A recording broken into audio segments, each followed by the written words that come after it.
Dia yang tak pernah kulupakan, hadir di hidupku seperti aroma kopi pagi yang menggoda. Halo, namaku Rara, aku berusia 28 tahun. Aku seorang ilustrator lepas yang tinggal di sebuah apartemen sederhana di kawasan Tebet, Jakarta Selatan. Hidupku biasanya sunyi, ditemani oleh goresan kuas dan tinta di atas kertas.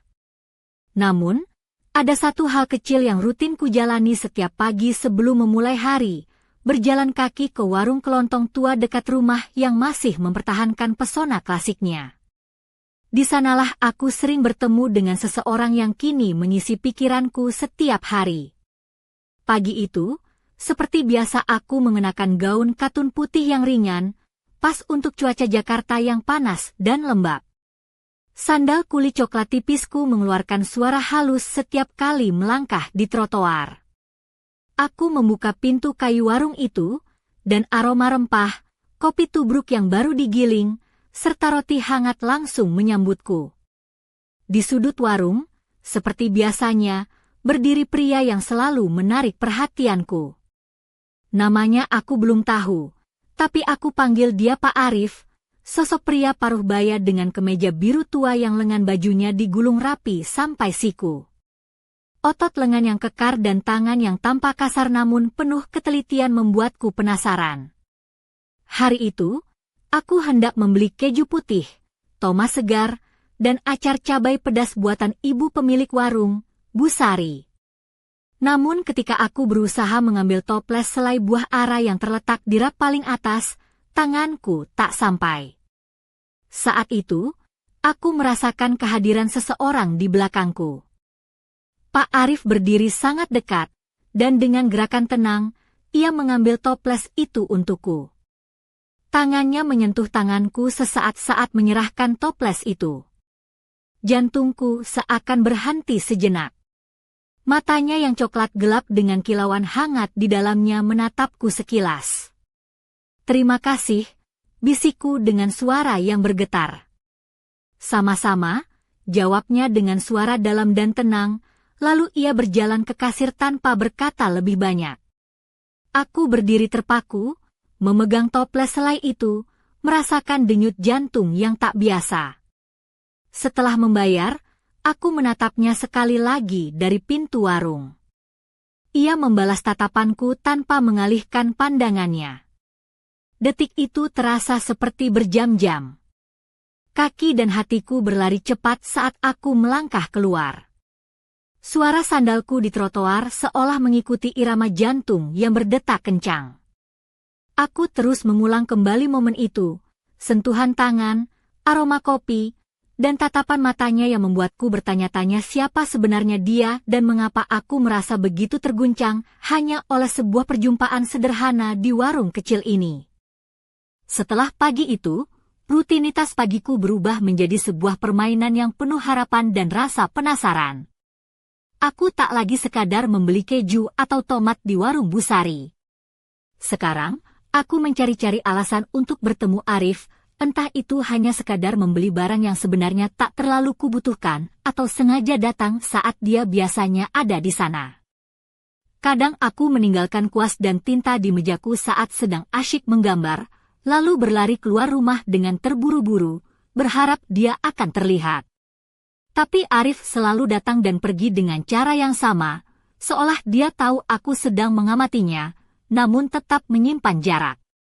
Hari-hari berlalu dan aku mulai memperhatikan lebih banyak hal tentangnya. Cara dia menggosok-gosokkan tangan pada celana panjangnya yang sudah agak pudar, bagaimana ia menatap jendela saat berbicara dengan Bu Sari, dan aroma kopi yang selalu menyelimuti dirinya seperti bau yang melekat pada kenangan. Namun, yang paling menarik perhatianku adalah tangannya, tangan kasar yang terlihat seperti sudah terbiasa melakukan pekerjaan berat, tapi bergerak dengan ketelitian dan kelembutan seorang seniman. Aku membayangkan dia bukan hanya sekadar penjaga warung, tapi seseorang dengan kisah tersembunyi di balik tatapan seriusnya. Suatu sore, saat aku hendak keluar dari rumah, aku melihat sebuah pemandangan yang tak pernah kuharapkan. Sebuah pot gerabah kecil terjatuh dari balkon atas, lalu pecah berkeping-keping di trotoar depan rumah. Aku menahan napas, takut ada yang terluka. Dari balkon bawah, kulihat sosok Arif berdiri dengan cangkir kopi di tangan, tanah dan pecahan pot berserakan di bahunya dan rambutnya. Dia menatapku dengan ekspresi kaget yang segera berubah menjadi senyuman tipis yang setengah tersembunyi. "Mohon maaf, Rara." "Terapi tanah, ya," katanya santai dengan nada suaranya yang dalam dan menenangkan, "tapi kalau mau buat janji dulu, akan lebih baik." Aku tertawa gugup, merasa terperangkap dalam momen itu. Sejak saat itu, aku sadar bahwa dia bukan hanya sosok misterius di warung, tapi tetanggaku yang selama ini tak pernah aku sadari keberadaannya. Namanya Arif, dan dia lebih dari sekadar penjaga warung kelontong. Ada sesuatu yang membuatku semakin ingin mengenalnya, sesuatu yang lebih dari sekedar aroma kopi dan sentuhan singkat di pagi hari itu. Dan aku tahu, cerita ini baru saja dimulai. Sejak kejadian pot gerabah itu, aku mulai menyadari bahwa kehadiran Arif di hidupku semakin nyata dan tak bisa diabaikan. Hari-hariku yang dulu hanya diwarnai oleh goresan kuas dan tinta, kini mulai diisi dengan bayang-bayang sosoknya yang selalu hadir, entah secara langsung maupun dalam pikiranku. Aku mulai lebih sering melihat ke bawah, menuju balkon tempat pot itu jatuh, membayangkan apa yang mungkin sedang dia pikirkan kala itu. Suatu pagi, aku memutuskan untuk menyapa Arif lebih dekat.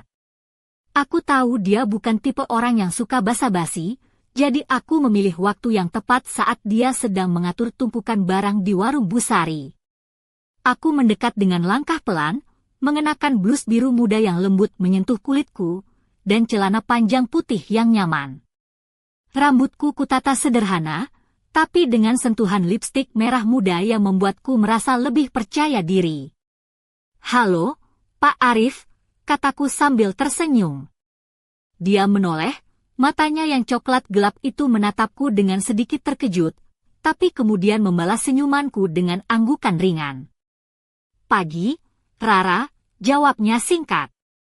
Aku menahan rasa gugup dan mencoba melanjutkan, "Terima kasih sudah membantu saya kemarin waktu ambil toples selai itu."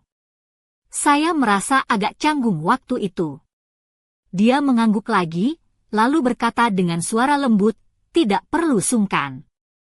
Kebetulan saya sedang di situ." Kami berdua tertawa kecil, dan suasana itu membuatku merasa hangat. Aku mulai bertanya-tanya apakah selama ini dia juga memperhatikan kehadiranku, sama seperti aku memperhatikannya. Namun, seperti biasanya, Arif tetap pendiam dan lebih banyak berbicara dengan tindakan daripada kata-kata. Hari-hari berikutnya, aku semakin sering mampir ke warung Busari, kadang hanya untuk sekedar melihat Arif atau membiarkan dirinya melihatku. Aku bahkan mulai membawa beberapa sketsa kecil yang kubuat, berharap suatu saat dia akan tertarik dan bertanya tentang pekerjaanku. Meskipun aku tahu, dia bukan tipe orang yang mudah membuka diri, tetapi aku percaya bahwa setiap orang punya cerita yang ingin didengar, termasuk dia. Namun, di balik semua itu, aku juga sadar bahwa aku sedang memainkan sebuah permainan berbahaya, perasaan yang tumbuh tanpa kepastian, harapan yang menari di antara diam dan tatapan, serta keinginan untuk menjalin sesuatu yang lebih dari sekadar kenalan di warung kelontong. Aku bertanya-tanya, apakah Arif juga merasakan hal yang sama? Atau aku hanya membayangkan semuanya sendirian? Tapi satu hal pasti, kehadirannya telah mengubah warna hidupku, dan aku tak ingin kembali ke hari-hari yang sepi dan hampa. Hari itu menjadi titik balik yang tak pernah kusangka sebelumnya. Seperti biasa, aku mengenakan dress batik bermotif parang yang sederhana namun anggun, dipadukan dengan sandal kulit berwarna coklat muda yang menambah kesan natural. Rambutku aku ikat longgar, beberapa helai tergerai di wajah memberi kesan lembut. Aku melangkah ke warung Busari dengan membawa daftar belanjaanku, keju, tomat, dan acar cabai, seperti biasa, namun kali ini ada getaran berbeda dalam langkahku. Saat aku masuk, aroma kopi tubruk dan rempah-rempah langsung menyambutku. Arif sedang berdiri di samping rak kopi, tangannya sibuk memilih biji kopi terbaik. Matanya tertutup sejenak saat menghirup aroma biji kopi yang baru digiling, seolah ia tenggelam dalam dunia sendiri. Aku memperhatikan gerak-geriknya yang penuh perhatian, seolah kopi itu bukan sekadar minuman, tapi sebuah seni yang harus dihargai. Aku berusaha tidak menarik perhatian, namun tatapanku terus tertuju padanya. Tangan kasar Arif yang biasanya tampak kuat dan tegas, kini lembut menggenggam biji kopi, membuatku semakin penasaran tentang siapa dia sebenarnya. Aku lalu mencoba mengalihkan perhatian dengan menghampiri meja kasir dan meletakkan barang belanjaanku. Namun tiba-tiba, suara lembut dan dalam itu memanggil namaku, Rara. Aku menoleh, dan di sana dia berdiri, dengan kemeja lengan panjang berwarna krem yang digulung hingga siku, memperlihatkan otot lengan yang kekar. Senyum kecil menghiasi bibirnya, membuat jantungku berdegup lebih cepat. Ada yang bisa ku bantu? Tanyanya. Aku menelan ludah, berusaha terdengar tenang, sebenarnya, aku ingin belajar tentang kopi. Kamu kelihatan ahli sekali. Dia tertawa pelan, lalu mengangguk, kalau begitu, aku bisa ajari beberapa hal. Kopi itu bukan cuma soal rasa, tapi juga cerita di baliknya. Kami pun mulai berbicara tentang kopi, dari asal biji kopi hingga cara mengolahnya. Arif menjelaskan dengan sabar, sesekali tangannya menunjuk ke biji kopi yang berbeda jenis. Aku terpesona oleh pengetahuan dan pasionnya. Percakapan itu membuka jendela baru dalam hubungan kami, dari sekadar kenalan menjadi teman yang saling berbagi cerita. Namun, di balik kehangatan itu, aku merasakan ada sesuatu yang tersembunyi dalam dirinya. Cara dia sesekali menatap keluar jendela, seolah ada beban di dalam hatinya yang tak ingin ia ungkapkan. Aku pun mulai bertanya-tanya, rahasia apa yang disembunyikan Arif di balik senyum dan ketenangannya? Apakah aku siap untuk menggali lebih dalam dan menghadapi kenyataan yang mungkin tak seindah yang kubayangkan? Hari itu, aku sadar bahwa perjalananku bersamanya baru saja memasuki babak yang lebih dalam dan penuh misteri. Suatu sore yang panas di Jakarta, aku memutuskan untuk mengunjungi warung Busari lagi, kali ini dengan niat untuk lebih mengenal Arif. Aku mengenakan blus putih dengan lengan 3/4 yang longgar, dipadukan dengan rok batik panjang yang membelai pergelangan kakiku saat berjalan. Sepatu sandal anyam berwarna coklat muda melengkapi penampilanku yang sederhana namun anggun. Rambutku kusanggul rapi, meninggalkan leherku terbuka, memberi kesan segar dan sedikit menggoda. Saat aku tiba di warung, Arif sedang sibuk menyusun beberapa paket kopi di meja kayu tua. Saat mataku bertemu dengannya, dia tersenyum tipis, namun ada sesuatu dalam tatapannya yang membuatku merasa seolah dia menyimpan beban berat. Aku mencoba mengabaikan perasaan itu dan memulai percakapan ringan tentang kopi dan ilustrasi yang kubuat. Namun, tiba-tiba suasana berubah. Dari balik pintu warung, muncul Busari yang membawa sebuah kotak kayu kecil, dan dengan suara pelan dia berkata, "Arif, ini dari seseorang yang ingin kau tahu." Arif menerima kotak itu dengan ekspresi terkejut dan penasaran. Aku ikut menoleh ke arah kotak itu dan melihat ada sebuah surat kecil terikat dengan pita merah. Setelah Busari pergi, Arif membuka surat itu perlahan. Aku bisa melihat bahwa wajahnya berubah seketika, senyum yang tadi ada menghilang, digantikan oleh ekspresi serius dan sedih. Aku merasa ada sesuatu yang sangat penting dan berat yang sedang dia hadapi. Melihat kesempatan itu, aku memberanikan diri bertanya, "Arif, apa yang sedang terjadi? Apakah aku bisa membantu?" Dia menatapku dengan mata yang penuh dilema, lalu berkata pelan, "Ini sesuatu dari masa lalu yang sulit aku lupakan. Aku tak ingin membebanimu, Rara." Aku menggenggam tangannya dengan lembut, mencoba memberikan kekuatan tanpa kata-kata. Dalam hati aku tahu, hubungan kami tidak hanya tentang kopi dan senyum manis, tapi juga tentang keberanian untuk menghadapi masa lalu yang mungkin penuh luka. Malam itu, aku pulang dengan pikiran yang berkecamuk. Siapa sebenarnya Arif? Dan apakah aku siap menyelami kisahnya yang tersembunyi? Aku merasa bahwa perjalanan ini akan membawa kami ke tempat yang jauh lebih dalam dari sekedar pertemuan di warung kelontong tua. Sebuah misteri telah terbuka, dan aku tak bisa menutup mata lagi. Aku masih ingat betul perasaan campur aduk yang melanda hatiku setelah melihat ekspresi Arif ketika ia membuka surat itu. Suasana hangat di warung Busari berubah menjadi gelap dan berat seketika. Aku duduk di sampingnya, mencoba menenangkan diri dan mencari kata-kata yang tepat untuk mengungkapkan perasaanku. Namun, kata-kata seakan tersangkut di tenggorokan. Aku terus bertanya-tanya dalam hati, apa sebenarnya isi surat itu? Mengapa wajahnya berubah begitu drastis? Aku ingin sekali membantunya, tapi aku juga takut akan terlibat terlalu dalam masalah yang mungkin terlalu rumit untukku. Namun, melihat tatapannya yang penuh kesedihan dan sedikit keputusasaan, aku tahu bahwa aku tak bisa berpaling begitu saja. Ketika malam tiba dan aku sampai di apartemenku, aku duduk di meja kerjaku yang penuh dengan sketsa dan cat air.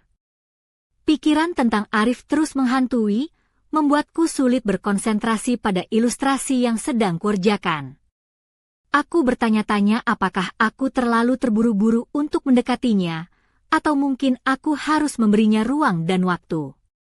Tiba-tiba aku teringat saat pertama kali bertemu dengannya di warung, sentuhan tangannya yang singkat tapi membekas, aroma kopi yang melekat di bajunya, dan tatapan matanya yang dalam namun penuh misteri.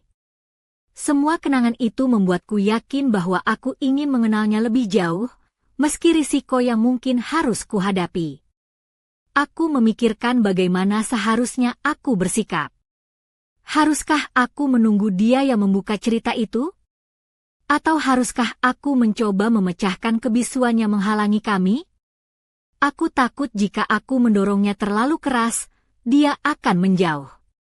Tapi jika aku diam, aku juga kehilangan kesempatan untuk memahami siapa dia sebenarnya. Malam itu, aku berjanji pada diriku sendiri untuk tetap sabar dan menghormati ruang pribadinya, sambil tetap membuka hatiku untuk kemungkinan yang mungkin akan terjadi. Namun, ada satu hal yang kuputuskan dengan tegas, aku tidak akan membiarkan rasa penasaran ini menghilang tanpa jawaban. Karena bagiku, Arif bukan sekadar sosok misterius di warung kelontong, dia adalah bagian dari cerita hidupku yang belum selesai. Dan aku siap untuk melangkah lebih jauh, meski jalan di depan masih penuh dengan tanda tanya. Hari-hari berlalu dengan beratnya rasa penasaran yang menempel di dadaku.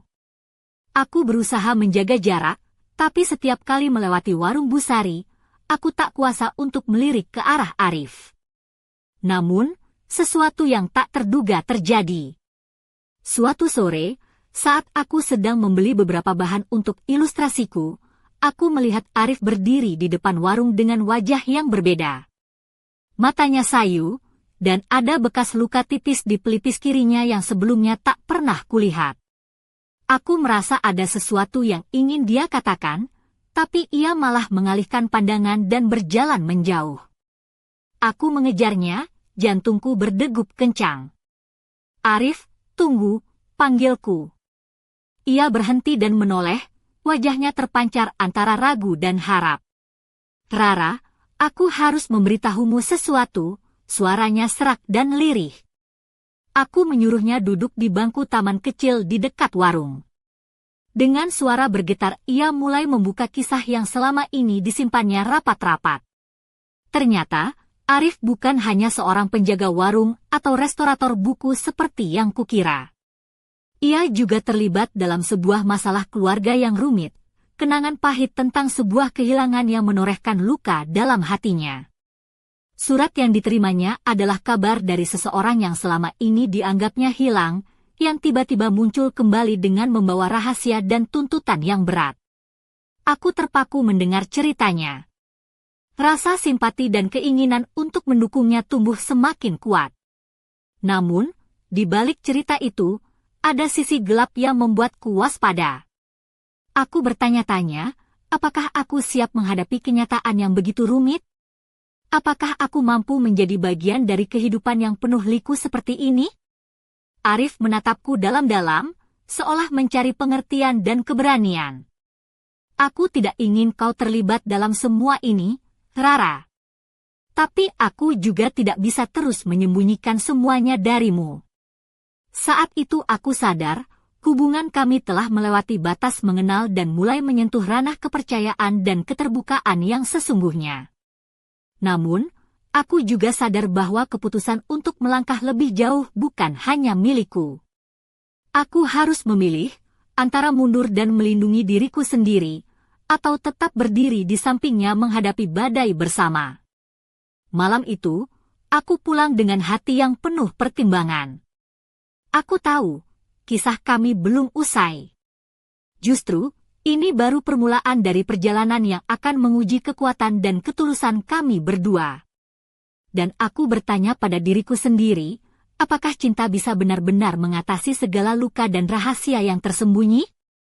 Malam itu, setelah mendengar kisah Arif yang penuh luka dan rahasia, pikiranku berputar tanpa henti. Aku duduk di balkon apartemenku yang menghadap ke jalan kecil di Tebet, angin malam yang lembut menyapu wajahku, tapi hatiku terasa berat. Aku mengenakan piyama berbahan katun berwarna peach yang lembut, dengan renda tipis di ujung lengan dan celana pendek yang membuatku merasa nyaman sekaligus sedikit rentan. Rambutku tergerai tak beraturan, seolah mencerminkan kekacauan perasaanku. Tiba-tiba, suara ketukan pelan di pintu membuatku terkejut. Kubuka pintu, dan di sana berdiri Arif dengan jaket hitam sederhana, wajahnya sedikit letih tapi matanya penuh harap. "Boleh aku masuk? Aku ingin bicara lebih banyak," katanya dengan suara pelan. Aku mengangguk dan mempersilahkannya masuk. Kami duduk di ruang tamu yang sederhana, dikelilingi oleh tumpukan buku dan alat gambar yang berceceran.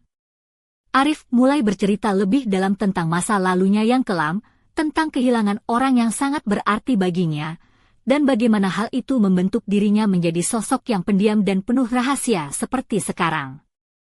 Dia juga menceritakan tentang rasa bersalah yang terus menghantuinya, dan bagaimana surat itu membuka luka lama yang belum sembuh. Aku mendengarkan dengan seksama, merasakan getaran emosi yang kuat dari setiap kata yang keluar dari mulutnya. Aku ingin menghapus semua luka itu, tapi aku tahu aku tidak bisa. Yang bisa kulakukan hanyalah berada di sisinya, mendukung dan menerima dia apa adanya. Ketika malam semakin larut, aku merasakan adanya perubahan dalam hubungan kami. Ada kehangatan yang tumbuh, bukan hanya dari cerita yang dibagikan, tapi dari keberanian untuk membuka diri dan mempercayai satu sama lain. Arif meraih tanganku dengan lembut, dan aku membalas genggamannya, merasakan detak jantung kami yang berpadu. Namun, saat aku mulai merasa nyaman dan aman, sebuah pesan masuk ke ponsel Arif. Wajahnya berubah tegang, dan ia meminta maaf sambil berdiri. "Maaf, aku harus pergi. Tapi aku janji akan kembali secepatnya." Aku memandanginya dengan campuran perasaan, antara rindu, kekhawatiran, dan harapan. Aku tahu, perjalanan kami belum selesai. Ada banyak hal yang harus dihadapi, dan aku harus siap untuk segala kemungkinan. Saat pintu menutup di belakangnya, aku duduk kembali di sofa, memikirkan betapa rumit dan indahnya kisah ini. Aku bertanya-tanya, apakah aku benar-benar siap untuk melanjutkan perjalanan ini, melewati segala rintangan dan rahasia yang tersembunyi? Atau akankah aku kehilangan diri dalam bayang-bayang masa lalu yang membayangi Arif? Tapi satu hal yang pasti, aku tak bisa lagi mundur. Cinta dan misteri telah menyatu dalam hidupku, dan aku harus melangkah maju, meski jalan di depan penuh ketidakpastian.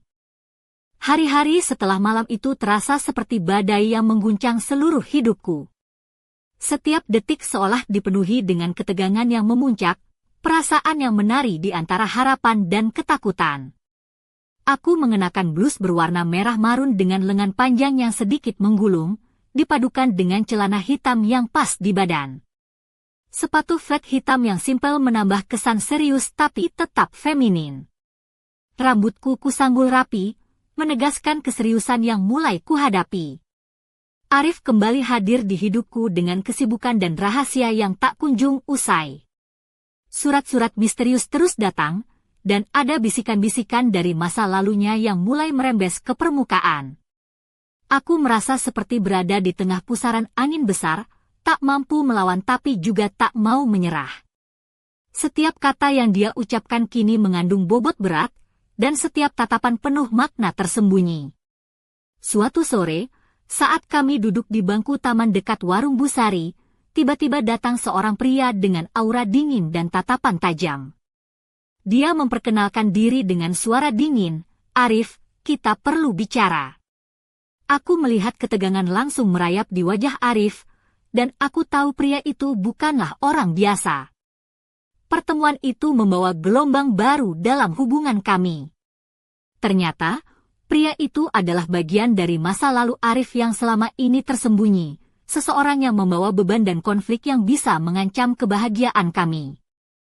Percakapan mereka penuh ketegangan, dan aku berdiri di sisi Arif, merasakan adrenalin berlari deras dalam tubuhku. Namun, yang paling mengguncang adalah saat pria itu mengungkapkan rahasia yang tak pernah kuduga, rahasia yang bisa meruntuhkan kepercayaan yang telah kami bangun. Aku terpaku, jantung berdetak keras, dan dunia seakan berhenti berputar sejenak. Dalam kekacauan itu, aku menyadari bahwa hubungan kami telah mencapai puncaknya, titik di mana segalanya bisa berubah dalam sekejap. Aku harus memilih, apakah aku akan tetap bertahan dan menghadapi segala konsekuensi, atau menyerah pada ketakutan dan meninggalkan semuanya. Ketegangan mengalir seperti listrik di udara, dan tak ada yang bisa memprediksi bagaimana cerita kami akan berakhir. Tapi satu hal yang jelas, aku dan Arif telah melewati batas yang tak bisa kembali, dan hidup kami kini terjalin dalam sebuah kisah yang penuh liku dan misteri yang tak akan mudah terpecahkan. Malam itu, aku berdiri di ambang pintu apartemenku, mengenakan gaun satin berwarna biru tua yang memeluk tubuhku dengan anggun, sedikit terbuka di bagian punggung, memperlihatkan kulit halus yang berkilau dalam cahaya lampu. Sepasang sandal hak tinggi berwarna perak menambah kesan elegan dan menggoda, sementara rambutku tergerai lembut dengan sedikit gelombang alami yang menambah pesona. Di tangan, aku menggenggam tas kecil berwarna senada, persiapan untuk malam yang penuh ketegangan dan rahasia. Pintu diketuk dengan pelan, dan aku membuka dengan napas yang bergetar. Namun, yang berdiri di depan bukan Arif, tetapi seorang wanita dengan rambut hitam panjang dan mata tajam berkilau penuh amarah. Wajahnya cantik tapi dingin, dengan balutan jaket kulit hitam yang kontras dengan gaunku yang anggun. "Kamu Rara, bukan?" Suaranya tegas dan dingin. Aku terdiam, jantungku berdegup kencang. Wanita itu melangkah masuk tanpa diundang, menggenggam sebuah amplop coklat yang terlihat sangat familiar. "Aku Alia," katanya singkat, "istri Arif." Dunia seakan runtuh di sekelilingku. Semua teka-teki dan rahasia yang selama ini tersembunyi kini terbuka dengan tajam dan menyakitkan. Aku merasa seperti terperangkap dalam labirin emosi yang tak berujung, antara cinta, pengkhianatan, dan kebohongan. Alia menatapku dengan dingin, lalu meletakkan amplop itu di meja. "Ini semua yang perlu kamu tahu tentang dia. Tentang kami. Tentang masa lalunya yang tak pernah dia ceritakan." Aku membuka amplop itu dengan tangan gemetar, menemukan foto-foto, surat-surat, dan dokumen yang mengungkap cerita rumit yang selama ini disembunyikan Arif. Ada luka lama, janji yang teringkari, dan sebuah masa lalu yang tak bisa dia lari. Aku menatap Alia, lalu kembali pada isi amplop itu, merasakan campuran emosi yang membakar, kecewa, marah, tapi juga rasa ingin tahu yang tak terelakkan. Apakah aku harus melangkah mundur atau tetap berdiri menghadapi kenyataan ini? Di tengah kebingungan itu, pintu apartemen berderit terbuka. Arif masuk dengan wajah lelah dan penuh penyesalan. Tatapan kami bertiga bertemu dalam keheningan yang berat, seolah waktu berhenti sejenak. Aku tahu, malam ini bukanlah akhir, melainkan awal dari babak baru yang penuh konflik dan pertarungan hati. Sebuah pertempuran antara cinta dan rahasia yang akan menentukan nasib kami semua. Aku menarik napas dalam-dalam, siap menghadapi apapun yang akan terjadi. Karena dalam kehidupan, terkadang cinta bukan hanya tentang kebahagiaan, tapi juga tentang keberanian untuk mengungkap kebenaran yang paling gelap sekalipun. Dan aku, Rara, siap menjalani semua itu.